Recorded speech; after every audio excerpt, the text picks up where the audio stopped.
Update na tayo sa pagdinig ng Senado sa mga flood control project ng gobyerno at may ulat on the spot si Mav Gonzales. Mav?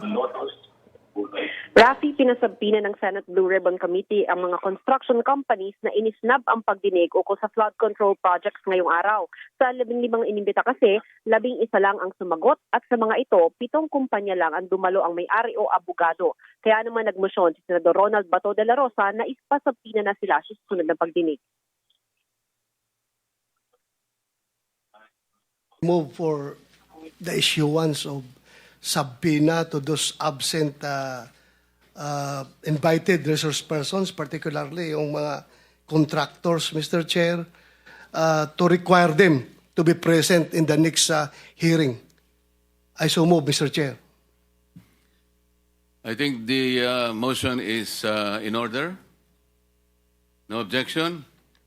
The motion is carried. Iniimbestigahan ngayon ng Senado kung may anomalya sa mahigit 500 billion pesos na halaga ng flood control projects ng gobyerno na awarded sa 15 contractors na tinukoy ng Pangulo kamakailan. Sabi ni Blue Ribbon Committee Chairman Senador Marcoleta, bilyon-bilyon ang inilalaan ng gobyerno sa flood control projects kada taon pero perwisyo pa rin ang baha sa bansa.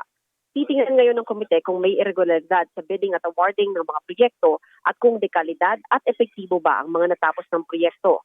Simulat sa poll, hindi aniya tugma ang listahan ng mga pinaka-flood prone na probinsya sa listahan ng mga nakakakuha ng pinakamaraming flood control project. Dagdag ni De La Rosa, kung naipatupad talaga ang mga proyekto, bakit patuloy pa rin ang baha? Sabi pa ng ilang senador, marami rin daw proyekto ang niwalang maayos na description. Ipinisinta ni Marcoleta ang larawan ng mga palyadong flood control project. 80% ang lupa, 15% semento at 5% lang ang bakal, kaya hindi naman daw talaga tatagal. Sabi naman ni Senador Erwin Tulfo, dapat pangalanan ang mga opisyal na sangkot sa flood control project. Sino-sino ang kumita habang libu-libong Pilipino ang nalulunod sa baha? Mr. Chair, we cannot hide behind technicalities anymore. Names must be named, heads must roll. Hindi ito pamumulitika o pagsira sa reputasyon ng kahit sino. Nais ng kumiting ito na gawing makabuluhan at produktibo ang bawat pagdinig. Rafi, nagpapatuloy ang pagdinig ngayon at kasasabi lang ni DPWH Secretary Manny Bonoan na undergoing validation yung mga reports na merong mga ghost projects. At ang sabi niya ay tingin niya meron ng mga ghost dito sa mga flood control projects. Rafi?